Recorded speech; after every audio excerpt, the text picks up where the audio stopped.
It's a bond that's very hard to break. Hello, I'm Michael Holligan. Welcome to your new house. It's in these windows where vinyl meets vinyl. For a super strong weld that can mean big savings in your house. Steve Easley explains. And you'll be floored when you see how easy it is to claim all that unused storage space in your attic. We'll show you how to do it yourself for next to nothing. Plus, if your yard has those spots that never seem to dry out, it's Joe Sherinski to the rescue. He's got ways to fix those drainage problems before they do damage. All this plus a lot more coming up today on Your New House.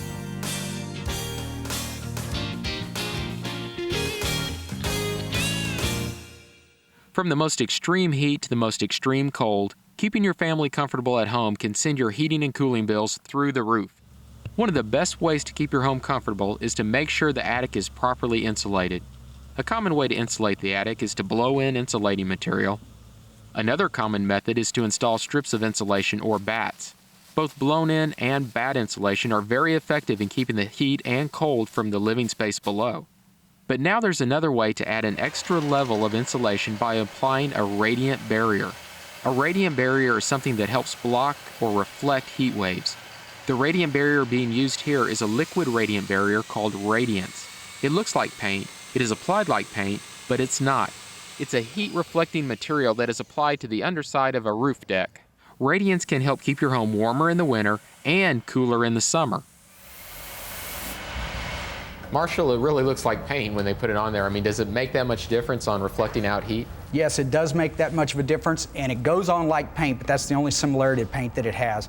It actually contains two microscopic particles, bauxite and zinc crystals, which are a man-grown crystal that are reflective to radiant energy. And that's what allows it to do the job that it does. How much radiant energy does it keep out of our attic area? Basically, it will reflect 56% of the radiant energy that comes that strikes that surface. It will reflect it back out and not allow it to penetrate into your attic space. In a home without a radiant barrier, in the summer the sun's radiant waves hit your roof and heat up the attic. The heat then works its way through the insulation and makes it more expensive to cool the home. In the winter, the heat is transferred out of the house up through the insulation, through the attic, and out through the roof, making it more expensive to keep warm. In a home with a radiant barrier, in the warmer months, the sun's radiant waves hit the roof and they're reflected away, making it less expensive to keep the house cool. In the winter, it's just the reverse. The radiant barrier helps keep the warmth inside the house. Marshall, explain your setup here to me. Basically, it's a setup that I use to explain to builders and show them and demonstrate the performance of the product. What I've got here is just a light bulb, 250 watt, and I'm using it as my radiant heat source. And I've got a surface here that I've painted, one side with radiance, the other side with regular paint. And it's to demonstrate the temperature difference that is attained with the radiance coating. Okay. I measure it with a radiant thermometer, digital, and if you take and just point it at the surface and pull the trigger, it'll tell you the temperature.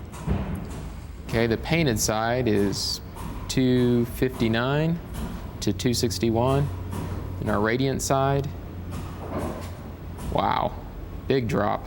Major, you're looking at a 50, 60 degree temperature difference. 188, 190, that's a huge change. And just holding the gun up there, I can feel it on my fingers. I mean, there is a big difference between the two sides. That is one of the things about this product is when I do this demonstration, builders and homeowners can actually feel the difference. They notice it right away and it makes them understand the performance of the product. Well, that will keep a lot of heat out of the attic, which means a lot of heat out of the house. Saves money. Yeah. It's not only a money saver, but it's also easy to apply. It's best to spray Radiance onto the decking, but you could paint it on with a brush. Radiance can be applied to wood or metal surfaces. It's possible to apply Radiance yourself, but it might be a good idea to hire a contractor to do it for you. You can find this product in many home centers and paint stores.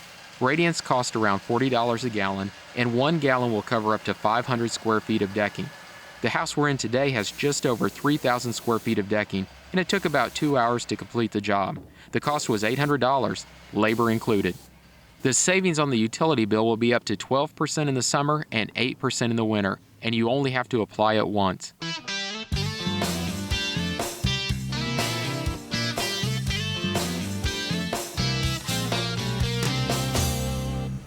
As you can see, there's a lot of stuff in this garage. Today we're going to help the homeowners out. We're going to lay a floor up in their attic and help them get some of this stuff out of the garage. And who knows, maybe they can get a car in here. Or maybe there is a car in here already and I just can't see it. Let's go see what we've got. Well, this is a pretty typical attic. Let me go ahead and measure these joists. And that's a standard 16 inches on center.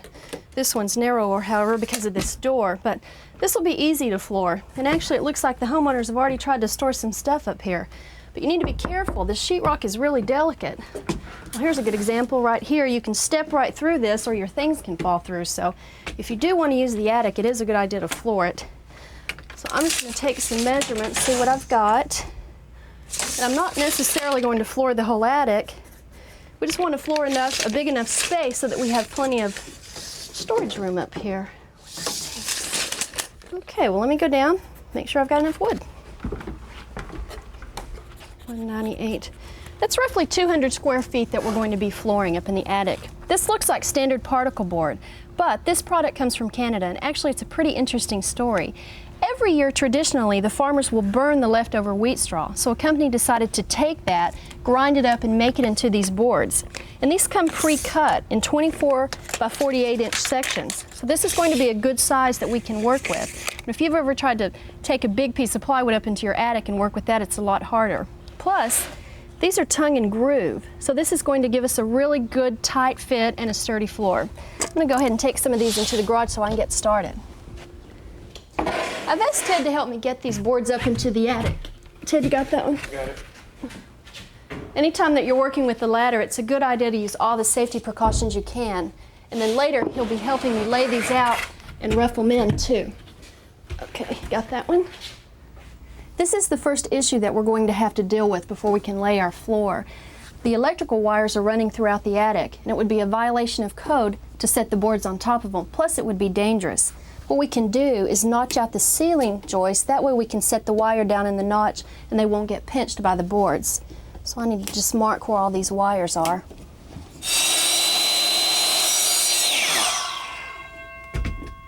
Once you've got your boards cut, you can take a hammer, give it a couple of whacks,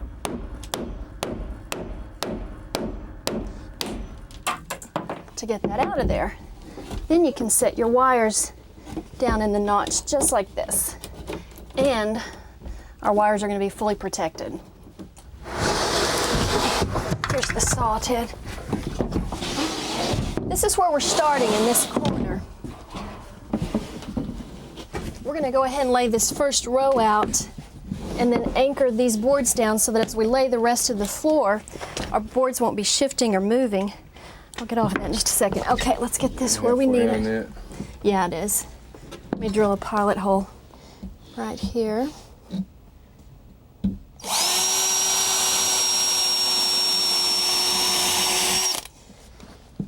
If you can take a closer look, you'll be able to see that I've countersinked this hole. That way when we put the screws in, they'll be flush with the board. I'm using this handy sleeve so that I don't tear up my fingers on this screw, but also this is going to let the screw go in straight. Ted, you want to hand me that next board? We're working on our second row and we're staggering the seams so that we can get greater stability with our floor. Look what Ted, my technical advisor, did for us. He loosened this air conditioning duct because it is really hot up here. I would strongly recommend, if you can, work in your attic in the fall, spring, or even the winter. But if you can't, this wasn't that big of a deal and it really is making a big difference. Okay, let me just cut this board off to fit, and then we can keep moving.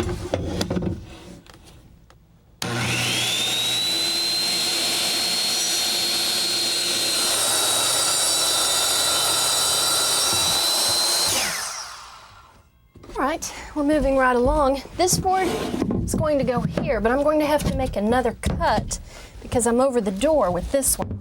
And instead of measuring this, the easiest way to mark this board is just to mark it from the underneath, like this. Now when I turn this over, I'll be able to see my pattern. See, just like that.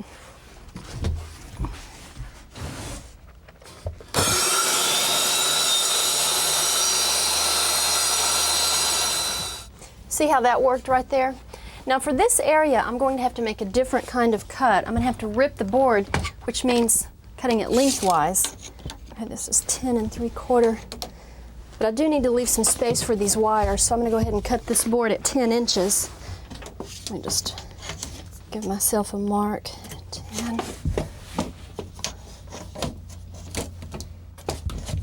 Okay, I've got this chalk line that I can use to give myself a good straight line.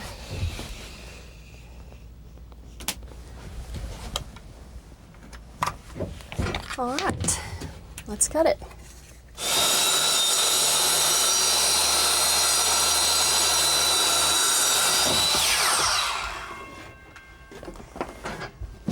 All right, this is going to work out really nicely. What we can do with this other piece of wood is go ahead and start this on the other side. And this piece, look at that sawdust, this piece goes right here. Just like that. Then I just need to rip the rest of the boards all the way down, use them on the other side. We're moving right along.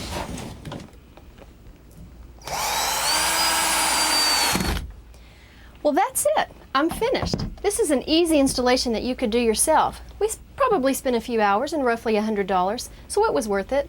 All we need to do now is clean out the garage and bring the boxes up. For more information on this project or others, you can contact us on the internet at michaelholligan.com.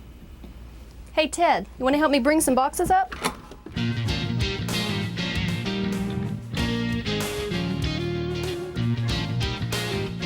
Still to come, if those wet spots in your yard are giving you that sinking feeling, Joe Sherinski's found a great way to dry up your yard before it dries up your bank account. That and more when we return to your new house.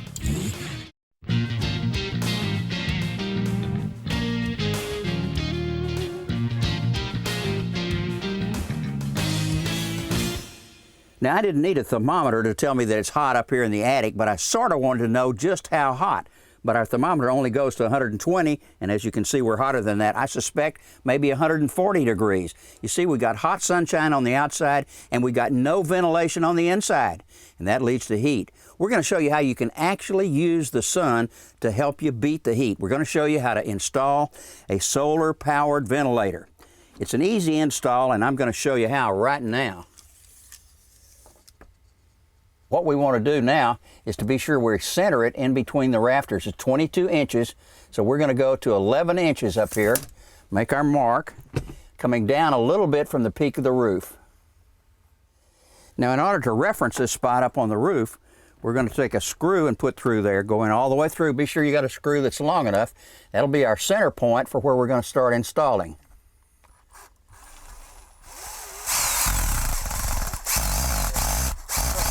Now here's our solar ventilator. It's very lightweight and it's really efficient too. You see this turbine is spinning around up here because of the wind. It's only taking out about 100 cubic feet of hot air per minute. With this baby, we'll be taking out 650 cubic feet per minute. Now here's our screw. This is a piece of packing. It's styrofoam. We're going to center the screw right in this hole here. Now we're going to use this piece of packing to draw around so we can know where to cut to install our unit. It's as simple as that.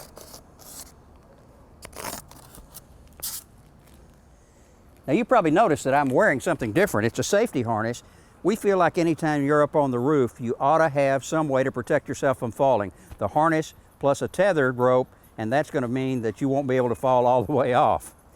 It costs about 35 bucks, but it's worth it to save life and limb.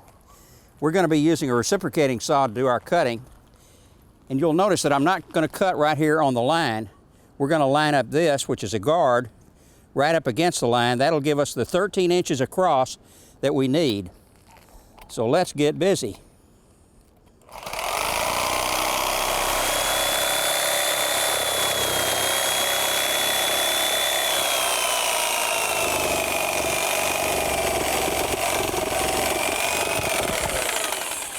See, another good reason for that screw in there, you can use it as a handle. It doesn't have to fall down into the attic.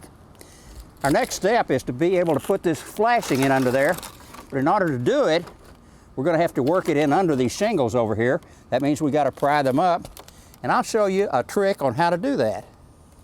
They're held in place by an asphalt roofing compound that's underneath here. And we're going to use a pry bar and keep working at it. You have to take it slow and easy because we want to raise the shingle up and at the same time not tear it. But once you get going, it'll come loose. And just be patient because you'll get there eventually. And that's what it looks like underneath, and we just have to keep doing this all the way around wherever the flashing is going to go under the shingle. Now we're going to slide the flashing piece in under the shingles, making sure that we go over the tar paper that's underneath. And it really goes into place pretty easily. Once you get it up there, you want to snug it up. Now before we put the flashing in place, we put a generous bead of the silicone sealant all the way around on the underneath side. We've got some more sealant to put up here, but first we need to put some screws in. One goes right here. Now we want to put some of the silicone sealant under each and every one of these shingles that we pried loose, and also over the screw heads. This is going to help to keep it down and prevent any kind of leaks. Now, one of the beauties about solar is the fact that there's no electrical wiring, there's no thermostat that's needed, no humidistat. You probably wonder what this cardboard is doing on here. Well, let me show you. That's to keep sun from hitting these solar panels because it would start the fan up. So now we know that that's how it runs, by Mother Nature. All we have to do now is just drop it in place. Now the fan may look little, but it does big things.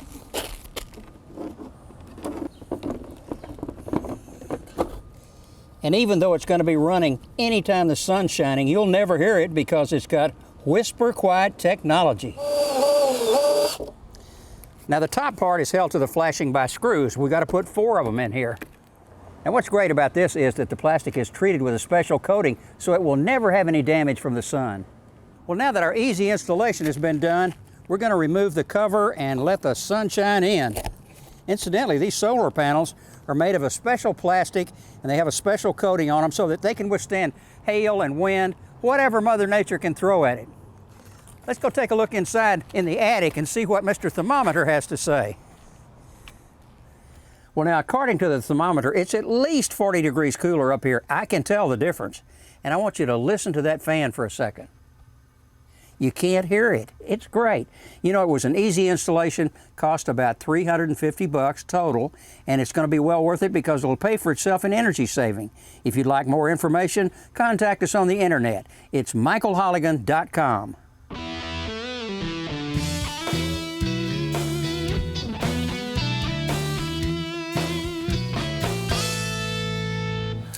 We've got a bit of a problem here.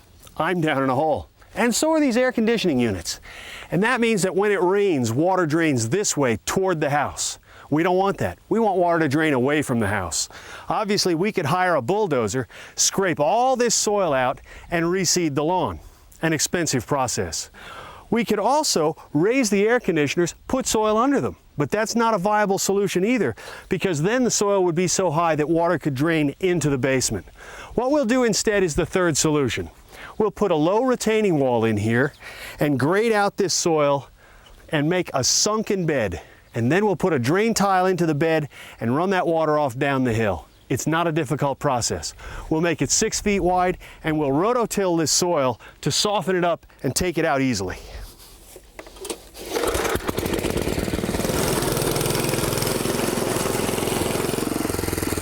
As you can see, I'm almost 12 inches below grades compared with over there.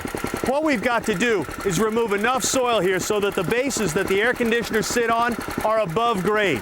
I've laid out a string so that I can have a straight guideline for my retaining wall.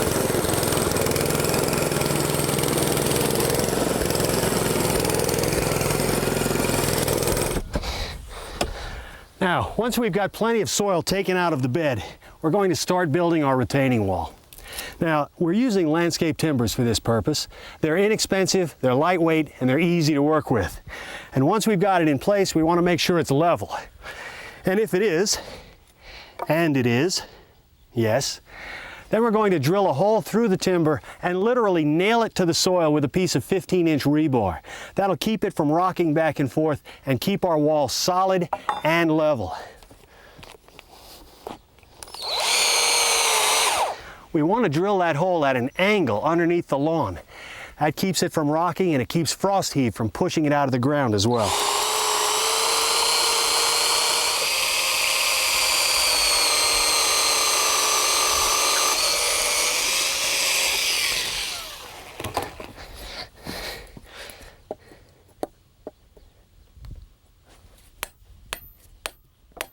With the second layer of timbers nailed firmly down, we can backfill on the lawn side of our retaining wall. And that'll cause the water to drain away from the house in that direction. We've removed enough soil here and graded the bed in such a way that water will run from the house toward this shallow trench that I've dug. The trench is to accommodate this drain tile. If you look closely, it has little slots all the way around it. That'll allow the water to get inside it. But before we put in the drain tile, we're going to lay down this weed barrier fabric. It's a woven polypropylene fabric, and we're going to carefully cover the entire soil surface with it. It'll do two things. First, it'll keep weeds from coming up in the bed. The second thing that it'll do is that it'll serve to separate the soil from the gravel that we're going to cover it with. And that way, if we walk in here on a muddy day, we won't press the gravel down into the soil. We want to do a nice, neat job of this because we're going to use this decorative white gravel to cover this black fabric with. Of course, our drain tile will fit neatly into our trench. Water will drain from the house, enter the pipe, and we'll connect the other end of it to the downspout drain tile. We've solved our drainage problem in an inexpensive way, and you can do it at your house too. It's not difficult.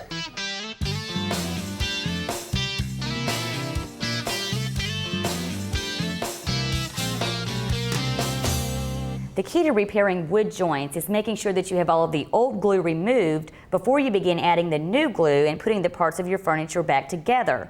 Now you have to do this because the old glue will not allow the new glue to bond to the furniture. But that's a little bit harder than it sounds, so here's a few quick tips that'll make it easier. Now to loosen the joints, all you really need is some hot water and a cloth. Just soak your cloth in the hot water and wrap it around the joint. Now you want to let as much water as possible seep into the joint so that it softens any glue that may have oozed out over time. You want to leave it here for about a minute, then take the cloth off and your rod should remove fairly easily. Now to get the glue out of the holes, just fill the holes with warm water and then leave it for a few minutes. Then just take a wood chisel or a screwdriver or a file, whatever you may have, and scrape the glue out with that. Now to get the glue off of the end of your rods, again, just wrap the warm cloth around the end of the rod and leave it for a few minutes. Then all you need is a utility knife or even a pocket knife works great, and just scrape the rest of it off.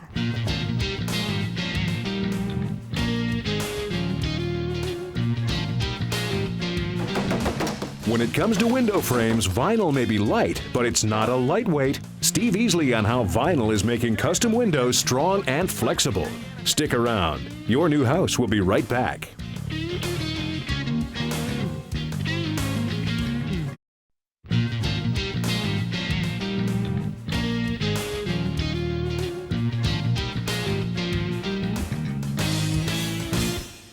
Did you know that a well-constructed vinyl window frame is extremely strong?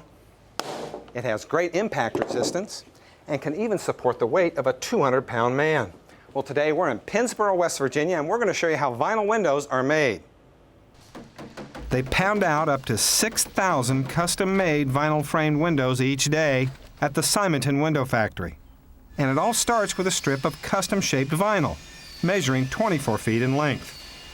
The vinyl is cut into slats that will form the window frame. The slats are then fused together in a process that's very similar to the way that two pieces of metal are welded together. Well, as you can see, you can weld vinyl just like you can steel or aluminum. Jody Garrett of Simonton Windows, how do you do that? Well, Steve, this is a corner typical of what you'd see on any of our windows. And we start by heating the edges to about 250 degrees, and then the materials fuse together. The actual weld then becomes stronger than the surrounding material. Let's see how strong it is. Let's see if we can pull it apart. Okay. It's pretty strong. Yep, that's strong. I'm pulling it pretty hard. So what happens after it's welded together? Well, we'll take this corner down to the corner cleaner and we'll trim off the weld flashing that you see here. That makes it aesthetically more pleasing for the end consumer. Well, let's go see how the real windows are made. Okay, let's go. So, Jody, it must be difficult working with glass day in and day out without breaking half of it. Steve, you're right, and you can see here that we've set our employees up with the equipment they need to perform the operation safely. It all starts right here at this air cushion table. Literally, he drops it on the table, the little holes have jets of air coming out, and you can see you can move it with your fingertips. Yeah, it just floats around, and glass is pretty heavy. Glass is heavy, but it allows us to control it with our fingertips. From here, he'll feed it on to the conveyor belts and position it for cutting. And the cutter heads store the glass based off of optimization to ensure we get the best yield out of the glass. After the cutter heads finish storing, it'll feed to the far end of the table where they'll break the glass out into the size for the window. Well, Jody, what helps make a window energy efficient is the airspace between the two panes of glass. What you're making here is the spacer? That's right, Steve. This spacer actually provides a gap between the two pieces of glass, and it's that gap that gives the unit its insulating characteristics. Over here is where they're actually assembling that? That's right. You can see it's coming off in straight line form here, and they're literally cartoning it up, creating a box to match the window downstream. Now this sealant that they put around it looks hot because they're wearing gloves. That's right. And when it comes off the end of our machine, it's about 250 degrees. So we'll rack it up here. It allows it to cool, but it also keeps our sequencing for the windows downstream. Then after the glass is washed, they actually use the spacer and assemble it here? That's right. They'll take the spacer for the appropriate pieces of glass and marry them up. When the glass comes out, it has to be clean. The interior surfaces don't have another shot at being clean when the unit gets sealed, so we want to be sure they're ready to go right here. Well, what that'll do, basically, that prevents me getting a fingerprint on the inside of my glass that I can never clean. That's right? exactly right. Now, really, what makes this window all work is the fact that this butyl sealant holds it all together. That's right. The butyl sealant on the outside, when it bonds to the glass, provides a structural integrity for the overall unit. On the inside, you can see that we have some matrix here. That's a moisture absorbent. When we seal the unit, there's still some external environment in there. We want to be sure that gets dried out so that it doesn't fog the inside of the glass. So, Jody, what is this worker doing here? She's prepping the sash to accept the glazing compound. Now, this looks like a giant caulking machine here.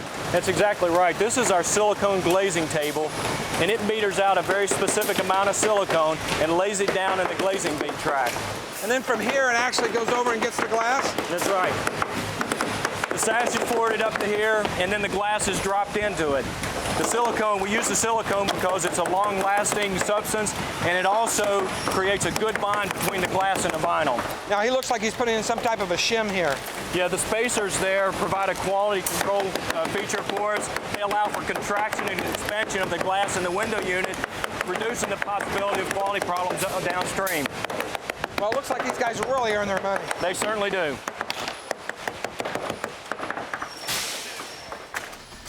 The windows then move to final assembly, where they're tested and inspected for performance and craftsmanship. If it passes the inspection, it's given the company's final seal of approval. After the window is boxed and wrapped, it's ready for shipping, custom made perhaps for your new house.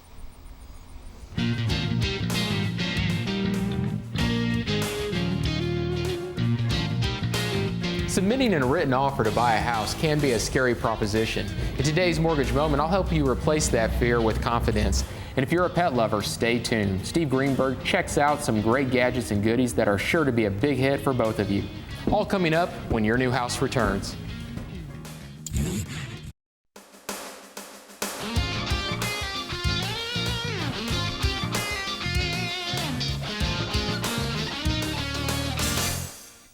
When you make an offer on a house, you give the real estate agent a signed offer to purchase the house for a given price under specified terms. This document is called a purchase and sale agreement. The real estate agent is required by law to deliver your offer to the seller. Your written offer to purchase a house should always include the following items: a complete legal description of the property, which includes the name of the subdivision, the block number, and the lot number. This information is kept in county records and will never change. Your offer should also include the price you are offering to pay for the house, the amount of your down payment, and your financing terms, including the maximum interest rate you are willing to pay. A list of any items of personal property the owner has said will remain with the house or that you want to be included, the proposed closing and move-in dates, the length of time your offer is valid, usually 3 to 5 days, and the amount of earnest money you are offering. Earnest money is the good faith money you submit with your offer to show the seller that you are serious about buying the house. There is no set amount of money required, and what is customary varies by location. You make out your check to the title company or the attorney handling the sale, not the seller.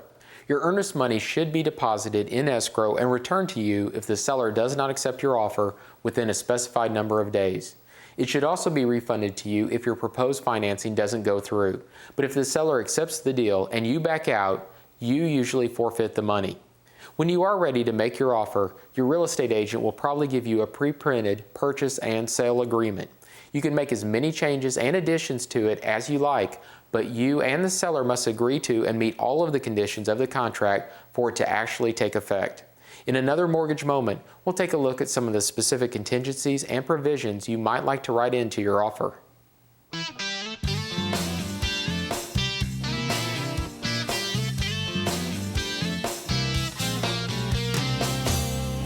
Do the plastic bags that you bring your groceries home in seem to multiply sometime in the night? Before you know it, it seems like you have millions of them coming out of your cupboards and drawers. While it is a good idea to take these back to the recycling station, they're also sturdy and handy to have around the house. The problem is finding a way to store them so that they're easily accessible to you, yet out of the way when you don't need them. So here's a quick tip for you. Just take a clean 2-liter plastic soda bottle and cut the top and bottom off with a utility knife or a pair of tin snips. Now all you need to do is mount your plastic bottle to the back of your pantry door or cabinet door. A single screw is really all you need because you're not supporting much weight. Just make sure you mount it so that the enlarged neck opening is facing down. Now just take your plastic bags and put them through the top of your inverted bottle. Now all you have to do is pull them out through the neck opening. Now this will hold about 15 bags, and that should be enough to hold you until your next trip to the grocery store.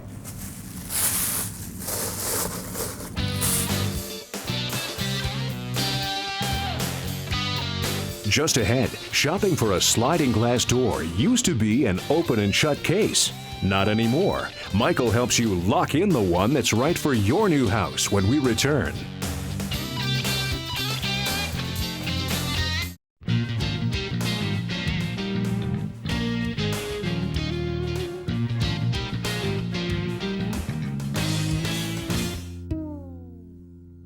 The sliding doors on your model seem to be hung at an angle.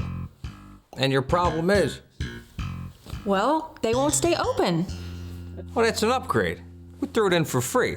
Doors that close automatically, which means less work for you.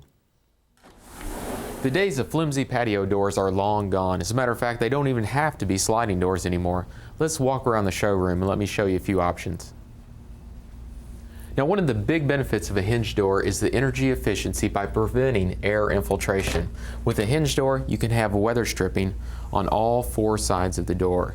And that means the air is not going to seep around the door, which means we're going to have lower utility bills.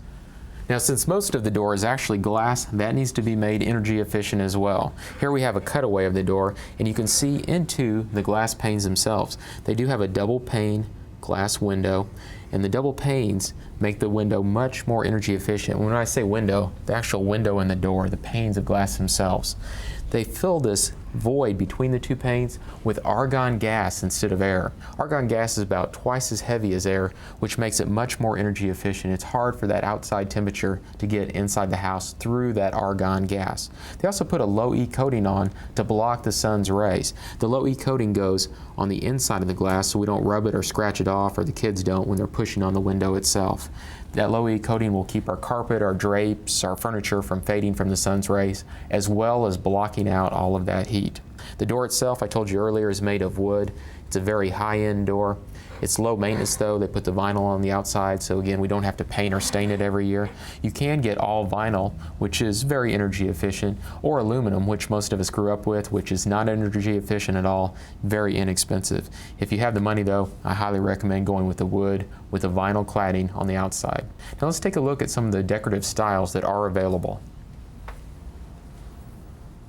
There's a number of different options when it comes to the look of the glass itself. It's just how much money you want to spend for the look that you want to achieve. And even though it has that stained glass look, there is another glass panel on the other side, so it's still a double pane window and it's energy efficient. Now this is a conventional style door, and both sides of the French door open to the inside. When you have a door like this though, you need to watch out for your furniture inside your room and make sure that you're going to have enough room for the swing itself. This door is a little different. It actually opens to the outside. We're on the inside when we step across and you pull it in. Now before you buy this type of door, you need to check with your local building codes to make sure that it's okay to use in your area. But it has a great feature because when you push out, you don't have to worry about your furniture on the inside of your home. And don't limit yourself to the patio door itself. There's a lot of options around the door. This has one side of a patio door. The other side looks like a door, but it's actually a fixed panel. And then up above it, they've added a transom. There's no limit to what you can do with the windows and the doors themselves to achieve all different types of looks. For an entirely different look, we have a dual sliding door that opens both directions with a fixed panel on each end. I especially like this system because we don't need the broom handles anymore and the rails to prevent thieves from breaking in. We actually have a foot lock. Just pop it. The doors are ready to open and close. And we have a backup position. There's position number 1. Move back here. Lock it down, and now air can circulate through your door in the spring or in the fall when it's not too hot or cold. Plus your pets could get in, but a thief still can't get through the door because the lock is back here. If you'd like more information about picking out the right patio door system for your particular home, contact us on the internet at michaelholligan.com.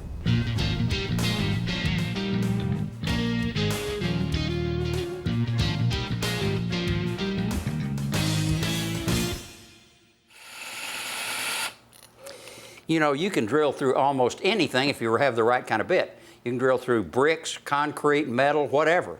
Now, this one is made for use on tile. It gives you a real clean hole, and it's fast work. When you get ready to buy drill bits, you can buy them in containers that give you a whole set, or you can buy them individually. We're going to show you some of the different bits that are available. For example, this is a countersunk, and what happens here is it drills out so that a screw head goes in and will fit flush with the top of the surface. This is titanium, and it's noted for being tough. It'll drill through any kind of wood, metal. It's really a long-lasting bit. And this is the brad point bit. It also will drill through wood or metal. This is a paddle bit right here, and it comes in different sizes, as you can see. This is a Forstner bit, and it drills a really neat hole in anything wood, and it's just a good way for you to do a lot of different things. Here is another hole cutter, and we'll show you how to work it.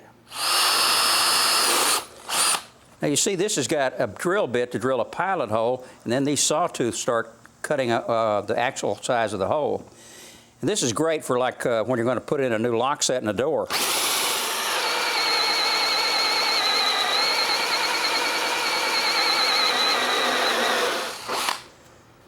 Well, there is a really neat hole, isn't it?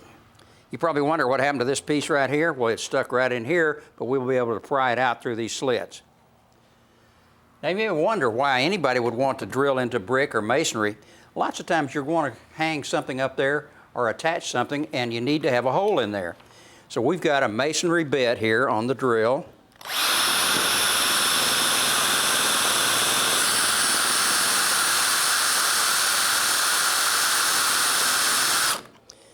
As you can see, it'll take a while to get all the way through that brick, but it will go through there. There are times when you have something like a concrete block that you have to drill into, which is a little bit tougher than just a brick or masonry joints. So let me show you a different kind of drill. Sort of looks like something you'd find in a guerrilla warfare unit, right? Well, let me show you how it operates.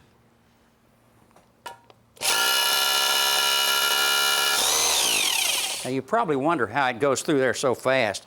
In addition to having the drilling action, it also has a hammering action. It's amazing. You know, there are even some specialized drill bits that you wouldn't believe. For example, you got to have a special drill bit for this hinge. Well, I've got one. Let me show you how it works. First of all, you want to be sure you get it straight and level.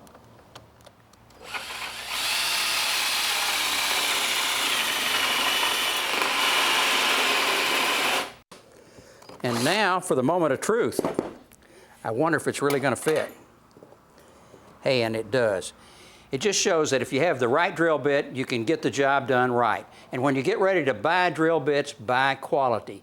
It'll last longer and give you a lot better service.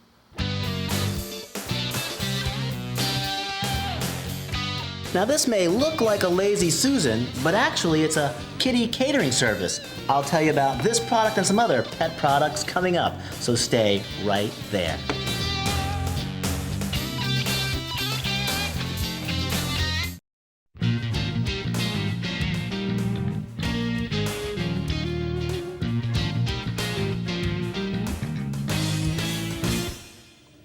Today we're going to check out some products for the furry member of the family. I've got Rena right here and Gracie right down there, and our first product is over on the couch. Now this is Scraminal, and it's a heat sensor motion detector, and it's used to train your dog or cat to avoid a certain area of your home. For example, you don't want the dog or cat on the couch, you put it right there like that, turn it on, and when the dog or cat does hop on the couch, like this, it sets off the alarm. Now that's the low setting. You put it on the high setting, it's a really loud sound. And after a few times, your dog or cat will learn not to hop on the couch.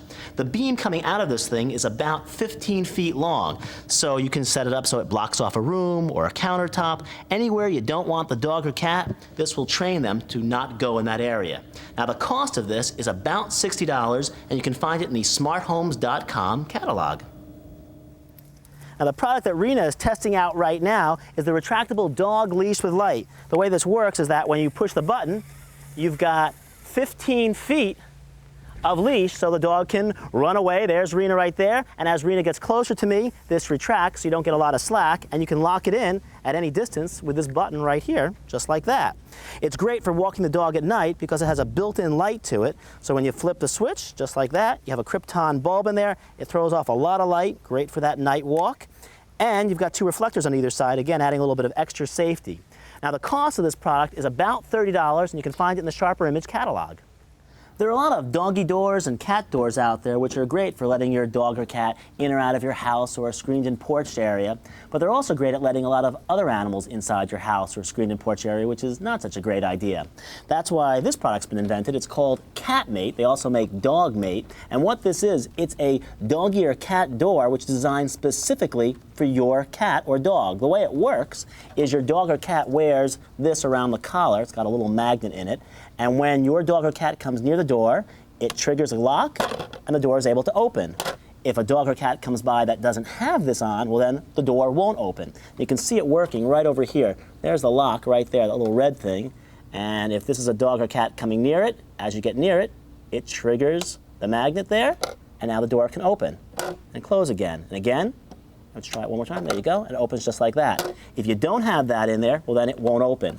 It's a great way to keep your cat or dog to be the only ones who have access to your home. Now the cost of this product is about $70, and you can get it in the smarthomes.com catalog. Now this is an automatic watering dish, and this is a really important thing to have if you have an animal that's outdoors all day long and sometimes you forget to fill the dish with water, which is really important to do. This fills the dish for you. The way it works, inside this metal part right here, there's a little floating device, and when it senses that the water level is low, it automatically adds water. Now this attaches to a garden hose, so it sits there all day long. As the water level gets lower, it just keeps adding water to it. Let me spill a little bit out for you to show you. A little bit down there, and you can hear it, and it is now filling up with water. And again, your animal will have water all day long, which is really important, especially on a hot day. Now the cost of this galvanized dish is about $40, and you can find it in the smarthome.com catalog.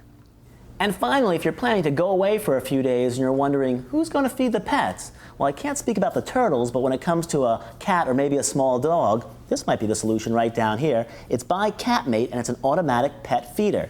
Now, the way this works, underneath this lid, there are 5 compartments, and you can put food in each one of those compartments. And then this lid turns, and over the course of a weekend or a few days, it keeps exposing another compartment so your cat can be fed. This lid is controlled by this timer right over here, and this is a 96-hour timer, and you set when you want those compartments to be exposed. So if you want it at 5 o'clock every day, you can set it so that a compartment is exposed at 5 o'clock each day.